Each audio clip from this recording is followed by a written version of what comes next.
My first memory of art was we were refugees to Sweden. It wasn't really a great place to be because it was all quite chaotic. The Swedish children were not allowed to play with Estonian children because we were a second-class citizen. So by default, I turned to art. My mom worked in a paper factory where I had access to cardboard and paper, and I designed back-to-front paper dolls, and I designed clothes for them when I was about 8 or 9 years old and gave them to the girls at school. That was a way of winning friends and influencing people, I guess.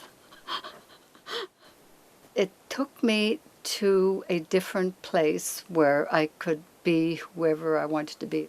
There was something about art that, for me, it was just creating something. It was the creating process, just to see if I could do it. I love the way the colors blend in watercolor. I just love the fluidity, and it's fast. Like, I like to paint fast and furious, I call it. It's just the way the watercolor feels and the way the paper feels and the way the brushes and everything seems right for me. My first school in Vancouver was Admiral Seymour Elementary School, which is a very inner city school. Since I was already sort of an accomplished artist, I made a drawing of a family of dogs looking out of the window of a barn. My teacher, Mr. McLaughlin, suggested that I send that to an inter-school competition, and I won a book for the school.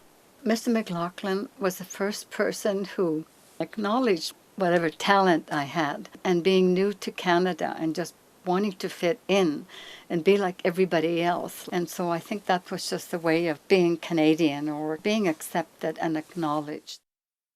It only takes one person. It only takes one person to believe in someone. I'm dedicated to taking a student from either grade 6 or 7 on a shopping spree at Opus around the end of November, because I would like the students to have the supplies for Christmas.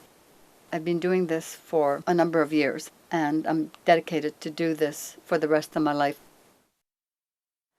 I just love to give somebody an opportunity.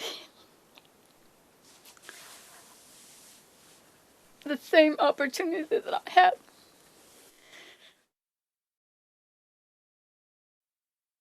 Thank you for giving me the opportunity to have a shopping spree of $200 to get art supplies.